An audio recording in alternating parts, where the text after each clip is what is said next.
இந்த பருவமழை காலத்தில் பொதுமக்களுக்கு எந்தவிதமான பாதிப்புகளும் இல்லாமல் சீரான மின் விநியோகம் நடைபெற வேண்டும் என்பது குறித்தும் விரிவாக ஆய்வு செய்யப்பட்டிருக்கின்றன.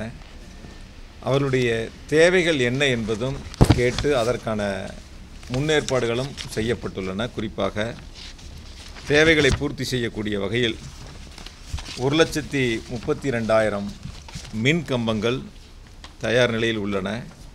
16,500 கிலோமீட்டர் மின் கம்பிகள், 7,000 மின் மாற்றிகள், 1,071 மின் மாற்றிக்கான கட்டமைப்புகள், V-கிராஸ் ஆரம் 1,00,000, எர்த் டைப் 6,000, குறைந்தழுத்த கிராஸ் ஆரம் 75,000, உயரழுத்த மற்றும் தாழ்வழுத்த இன்சுலேட்டர் 8,00,000, இழுவை கம்பி 48,000, பில்லர் பெட்டிகள் 1,270, உயரழுத்த புதைவிடம் 65 கிலோமீட்டர், தாழ்வழுத்த புதைவிடம் 1000 கிலோமீட்டர் கையிருப்பில் இப்போ இருக்குது.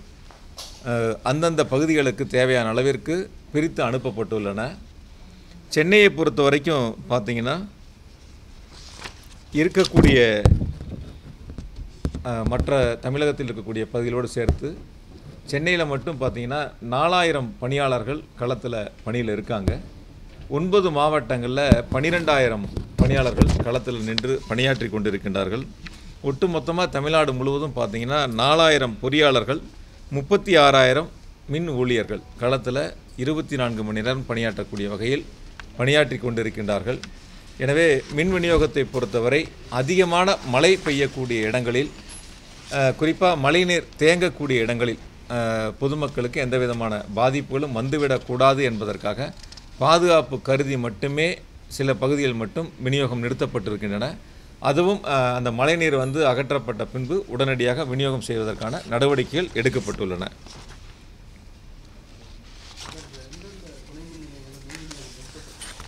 சார், மொத்தம் 2 துணை மின் நிலையங்கள் தான் நிறுத்தப்பட்டிருக்கு. ஒன்று கோடம்பாக்கம், இன்னொன்று BNC மில் இருக்கிற அந்த 2 பகுதியில் மட்டும்தான்.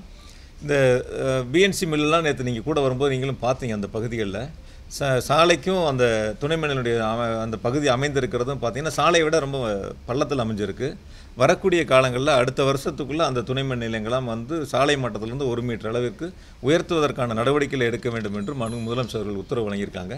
குறிப்பாக சென்னையை பொறுத்த வரைக்கும் இருக்கக்கூடிய அனைத்து துணை மின் நிலையங்களும் அதே போல் பில்லர் பாக்ஸும் சரி, தரைமட்டத்திலிருந்து குறைந்தபட்சம் 1 மீட்டர் அளவுக்கு உயர்த்தக்கூடிய பணிகளை முன்னெடுக்க வேண்டும். அதற்கான பணிகளை விரைவாக செய்ய வேண்டும் என்று முதலமைச்சர்கள் உத்தரவு வழங்கியிருக்காங்க. எனவே அந்த பணிகள் அடுத்த ஆண்டு பருவமழைக்கு முன்பாக அந்த பணிகள் நிறைவு செய்யப்படும்.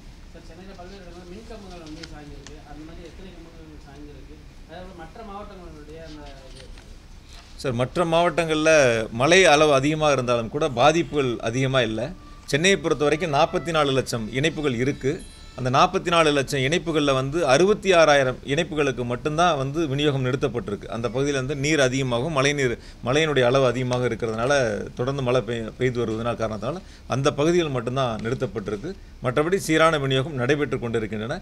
நான் காலையில் என்னோட வந்தவங்க பார்த்துருப்பீங்க. வேளச்சேரியில் CMD சார், நான் DD எல்லாமே உயரதிகாரிகள் எல்லாம் போயிருந்தோம். ஒவ்வொரு பகுதிகளையும் மழைநீர் தேங்கி இருக்கக்கூடிய வகையில் அந்த மழைநீர் அகற்றக்கூடிய அளவிற்கு மோட்டார்கள் வைத்து அந்த நீரை வெளியேற்றக்கூடிய பணிகளை நடைபெற்று கொண்டிருக்கின்றன. விரைவாக அந்த பணிகள் முடிக்கப்பட்டு சீரான விநியோகத்திற்கான நடவடிக்கைகள் எடுக்கப்பட்டுள்ளது.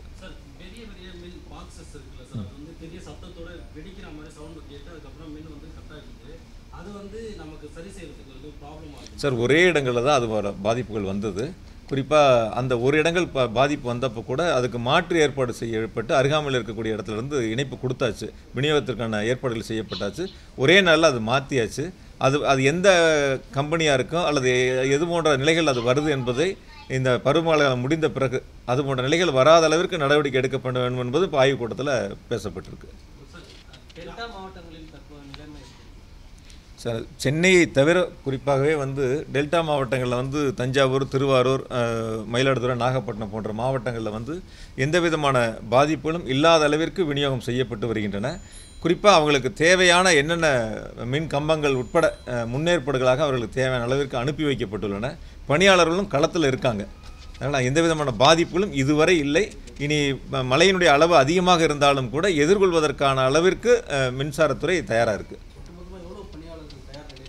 சார், மொத்தம் 4,000 பொறியாளர்கள் வந்து தயாராக இருக்காங்க. 36,000 பணியாளர்கள் வந்து தயாராக இருக்காங்க. அதில் சென்னையில் வந்து 4,000 பேர் களத்தில் பணியாற்றி கொண்டிருக்காங்க. சென்னை நீங்களாக மீதி இருக்கக்கூடிய 8 மாவட்டங்களில் 8,000 பேர். மொத்தம் வந்து இந்த 9 மாவட்டங்களில் சென்னை இருக்கக்கூடிய 9 மாவட்டங்களில் 12,000 பேர் இதில் களத்தில் பணியாற்றி கொண்டிருக்காங்க. நீங்கள் கடந்த காலங்களுக்கும் இப்போ இருக்கிற இந்த ஆண்டு நடைபெறுகிற இந்த சீரமைப்பு பணிகளுக்கு நீங்கள் ஒரு வித்தியாசத்தை உங்களாலேயே உணர முடியும். நான் போகக்கூடிய இடங்களில் பொதுமக்களே அந்த கருத்துக்களை சொல்கிறாங்க. என்ன சொல்கிறாங்கன்னு கேட்டிங்கன்னா, கடந்த காலங்கள் நாங்கள் ஃபோன் பண்ணி அல்லது கம்ப்ளைண்ட் கொடுத்து பல மணி நேரங்கள் கழித்து அல்லது 1-2 நாட்கள் கழித்து தான் வந்து சீரமைப்பு பணிகள் நடைபெறும். ஆனால் இப்போ வந்து அந்தந்த பகுதிகளில் குறிப்பாக ஒவ்வொரு அலுவலகத்திலையும் சரி, அந்தந்த மின்வாரியத்தினுடைய அலுவலகத்திலையும் சரி, பகுதியிலையும் சரி, பணியாளர்களும் அதிகாரிகளும் தயார் நிலையில் இருக்காங்க. தொடர்ந்து கண்காணிக்கிறாங்க. மழையினுடைய நீர் அதிகமாக இருந்தாலும் சரி, மழை அளவு அதிகமாக இருந்தாலும் சரி, மழைநீர் தேங்கக்கூடிய அந்த அளவு அதிகமாக இருந்தாலும் சரி, உடனடியாக விநியோகத்தை நிறுத்தி பாதுகாப்பு ஏற்பாடுகளை செய்துவிட்டு அந்த நீரை அகற்றினதுக்கு பிறகு தான் வந்து விநியோகம் தொடர்ந்து கொடுக்குறாங்கிறத நீங்கள் கண்கூட நீங்களும் பார்க்குறீங்க. சென்னை முழுக்க பார்த்தீங்கன்னா ஒவ்வொரு பகுதிகளிலையும் எங்களுடைய அதிகாரிகளும் சரி, பணியாளரும் சரி களத்தில் நின்று பணியாற்றி கொண்டிருக்கின்றார்கள். ஒரு விஷயம் வேண்டுகோள் உங்கள்கிட்ட சொல்கிறோம். தயவு செஞ்சு வந்து அதிகமான இடங்களில் வந்து மின்தடைகள் ஏற்பட்டிருக்கு, மின் விநியோகம் நிறுத்தப்பட்டிருக்கு அப்படிங்கிற செய்திகள் நீங்கள் தயவு செஞ்சு வெளியிட வேண்டாம். எந்த பகுதிகளில் நிறுத்தப்பட்டிருக்கிறது நாங்கள் அவ்வப்போது உங்களை செய்தியாளர் சந்திக்கிறோம், பத்திரிகையாளர் சந்தித்து தான் நாங்கள் தேவையான அளவுக்கு உங்கள்கிட்ட கொடுத்துட்ருக்கோம். என்னென்ன ஏற்பாடுகள் செய்யப்பட்டிருக்குங்கிறது நீங்கள் பொதுவாக வந்து சென்னையில் வந்து இந்த மாதிரி நிறுத்தி வைக்கப்பட்டுள்ளது அப்படிங்கிறத சொல்லும்போது வந்து ஒரு பதட்டத்தை உருவாக்கக்கூடிய ஒரு சூழல் ஏற்பட்டுவிடும். குறிப்பாக இன்னும் கூட என்ன சொல்லியிருக்கோன்னா, இப்போ அப்பார்ட்மெண்ட் இருக்கக்கூடிய இடங்கள், அடுக்குமாடி குடியிருப்புகள் இருக்கக்கூடிய இடங்களில் வந்து ஒரே டேங்க் தான் மேலே இருக்கும் அந்த ஃப்ளாட்டில். இப்போ அவனா 1 மணி நேரம் இடைவெளி கிடைச்சா கூட, மழையினுடைய அளவு குறைஞ்சா கூட, இடைவெளி கிடைச்சா கூட அந்த பகுதியில் இருக்கக்கூடிய அந்த நீரை வந்து மழை நீரை அகற்றிட்டு உடனடியாக 1 மணி நேரம் இடைவெளி கிடைத்தாலும் அந்த 1 மணி நேரத்திலும் மின் விநியோகம் செய்யப்படணும். அப்போ தான் வந்து அவங்க டேங்க்கில் தண்ணி ஏற்றி வைக்க முடியும், அவங்களுடைய அவசர தேவைகளை பூர்த்தி செய்யும். செல்ஃபோன் சார்ஜ் பண்ண கூட முடியாது. அது போன்ற பணிகளுக்கு செய்யணும்னு சொல்லி அதுவும் ஆலோசனைகள் வழங்கப்பட்டிருக்கின்றன. எனவே அது குறித்த நடவடிக்கைகளும் எடுக்கப்பட்டு வருகிறது. சார், வழக்கமாக நமக்கு வந்து 14,000 மெகாவாட், 14,500, 15,000 வரைக்கும் பயன்பாட்டில் இருக்கும் தேவைகளை பொறுத்து. இப்போ சராசரியாக பார்த்தீங்கன்னா 11,000 மெகாவாட் அளவிற்கு பயன்பாட்டில் இருக்குது.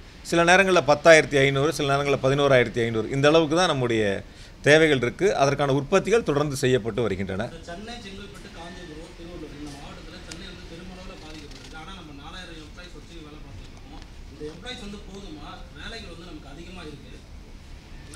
சார், மொத்தம் நமக்கு வந்து 223 துணை மின் நிலையங்கள் இருக்குது. அதில் 2 துணை மின் நிலையங்கள் தான் இப்போ விநியோகம் நிறுத்தப்பட்டிருக்கு. மீதி 221 துணை மின் நிலையங்களும் விநியோகத்தில் இருக்குது, பயன்பாட்டில் இருக்குது. அதனால் 4,000 களப்பணியாளர்கள் தயாராக பணியாற்றி கொண்டிருக்கிறாங்க. போதுமான அளவு இப்போ இருக்காங்க, போதுமான அளவு பணியில் இருக்காங்க. தேவைப்பட்டால் கூடுதலான பணியாளர்கள் சென்னைக்கு அருகாமையில் இருக்கக்கூடிய மாவட்டங்கள்லேருந்து அழைத்து வரப்பட்டு அந்த பணிகளை மேற்கொள்வதற்கு ஏற்பாடுகள் செய்யப்பட்டிருக்கின்றன. மொத்தம் 36,000 பேருமே களத்தில் தான் இருக்காங்க. யாரும் வந்து திரும்ப வரணுங்கிறது இல்லை. எல்லா இடங்களையும் களத்தில் இருக்காங்க, பணியாற்றக்கூடிய நிலையில் இருக்காங்க எல்லாருமே.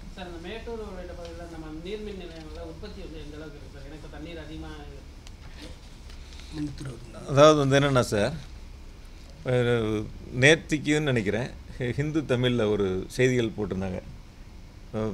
2 நாளில் குந்தாவில் வந்து 415 மெகாவாட் அளவுக்கு வந்து மின் உற்பத்தி பாதிப்புகள் வந்துருச்சு, மழைநீர் அதிகமாக சேரோடு வந்துருச்சு, அதனால் பாதிப்பு வந்துருச்சு.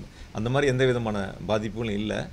நீங்கள் இந்த நீரேற்று உற்பத்தியை பொறுத்த வரைக்கும், மின் உற்பத்தியை பொறுத்த வரைக்கும் பார்த்தீங்கன்னா அதனோட உற்பத்தி செலவு குறைந்த அளவு தான் வரும். இப்போ நாங்கள் நேற்று பார்த்தீங்கன்னா நாங்களும் CMD sir, DD sir, MD எல்லாமே கண்ட்ரோல் ரூமில் போய் பார்த்தோம். நம்முடைய தேவைகளை வந்து இப்போ அனல் மின்னுடைய உற்பத்திகளை குறைச்சி நீரேற்று அந்த மின் உற்பத்தியை வந்து நாங்கள் அதிகரிச்சிருக்கிறோம். அதனுடைய உற்பத்தி செலவு குறையும் அப்படிங்கிறதுக்காக அதற்கான உற்பத்திகள் தொடர்ந்து செய்யப்பட்டு வருகிறது. நம்முடைய தேவைகள் நம்ம பூர்த்தி செஞ்சுட்ருக்கோம். அதில் எந்த விதமான பாதிப்புகளும் இல்லை. தேவையான அளவு உற்பத்தி செய்யப்படுகிறது. அந்த உற்பத்தி நம்ம இப்போ குறைச்சி தான் உற்பத்தி செய்கிறோம். ஏன்னா நமக்கு என்ன தேவையோ அந்த அளவிற்கு மட்டும்தான் இப்போ உற்பத்தி செய்யப்படுகிறது. மாலையில் வந்து வடசென்னை பகுதிகளில் கடக்கலாம் அப்படிங்கிற மாதிரியான ஒரு அறிவிப்பு வந்திருக்கு. இந்த சூழலில் வடசென்னை பகுதிகளில் எந்த மாதிரியான ஏற்பாடு? சார், வடசென்னைகள் எங்கெங்கே பகுதிகளில் பாதிப்புகள் இருக்கோ, இப்போ நம்ம கணக்கு எடுத்துருக்குறோம், எந்தெந்த பகுதிகளில் பாதிப்புகள் இருக்கோ அந்த பகுதிகளுக்கு சிறப்பு கவனம் செலுத்தப்பட்டு வருகிறது. முதலமைச்சருடைய உத்தரவு என்னன்னு கேட்டிங்கன்னா, இப்போ எந்த இடங்களில் மழைநீர் தேங்கி இருக்குது, நம்ம எங்கே விநியோகத்தை நிறுத்தியிருக்கிறோம், அந்த பகுதிகளில் கூடுதலான பணியாளர்கள் பணியில் அமர்த்தப்பட்டு சிறப்பு கவனம் செலுத்தப்பட்டு அந்த பணிகள் மேற்கொள்ளப்பட்டு வருகின்றன. அதனால் ஒரு இடத்துல வந்து ஒரு பில்லர் பாக்ஸ் பாதிப்பானா கூட உடனடியாக மாற்றுவதற்கான ஏற்பாடுகள், அதன் மூலமாக இணைப்புகள் கொடுப்பதற்கான ஏற்பாடுகளும் செய்யப்பட்டுள்ளன.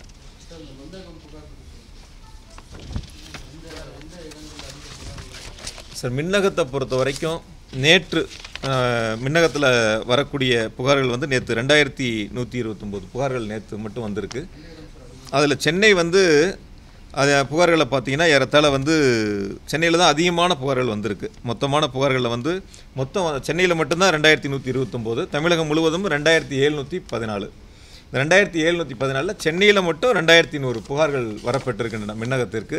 அந்த 2100ல் 745 புகார்கள் நேற்றே தீர்வு காணப்பட்டிருக்கின்றன. மீதி இருக்கக்கூடிய புகார்களுக்கு இன்று நடவடிக்கை எடுக்கப்பட்டு அந்த பணிகள் நடந்து கொண்டிருக்கின்றன. சென்னையை பொறுத்த வரைக்கும் மொத்தமாக தமிழ்நாடு முழுக்க 2700ல் 1100 புகார்களுக்கு தீர்வு காணப்பட்டிருக்கின்றன. மீதி புகார்களுக்கு இன்றைக்கு நடவடிக்கை எடுக்கப்பட்டுள்ளன. இப்போ அதாவது என்னென்னா, பொதுவான ஒரு கருத்து என்னென்னு கேட்டிங்கன்னா,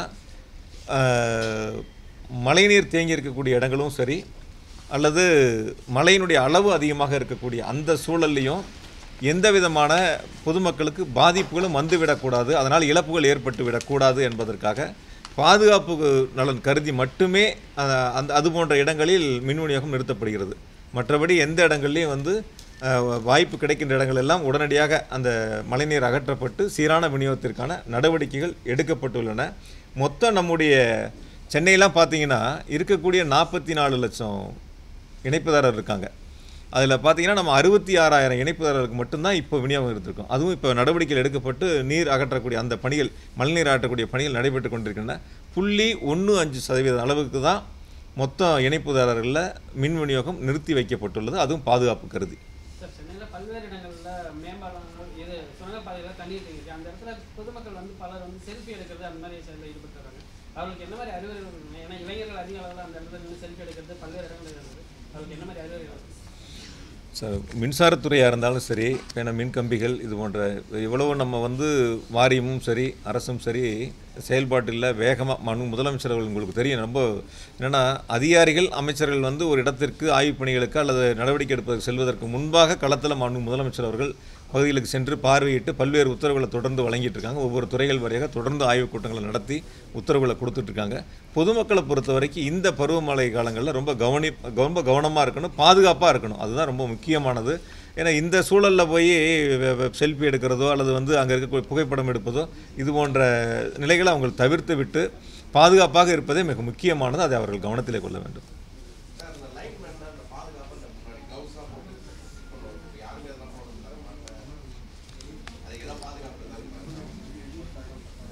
மின்சாரத்துறையை பொறுத்த வரைக்கும் பணியாளர்களுக்கு தேவையான பாதுகாப்பு உபகரணங்கள் வாங்கி கொடுக்கப்பட்டுள்ளன. நேற்றுக்கு வந்து கொஞ்சம் பற்றாக்குறை இருந்தது. ரெயின் கோட்டும் கொஞ்சம் கேப் இதெல்லாம் பற்றாக்குறைகள் இருந்தது. தேவையான இன்னும் கொஞ்சம் வேணும்னு சொல்லி கேட்டிருந்தாங்க. அதுவும் உடனடியாக கொள்முதல் செய்து அதையும் விநியோகிக்க வேண்டும் என்று அறிவுறுத்தப்பட்டுள்ளது. விரைவாக அதுவும் கொடுத்துருவாங்க.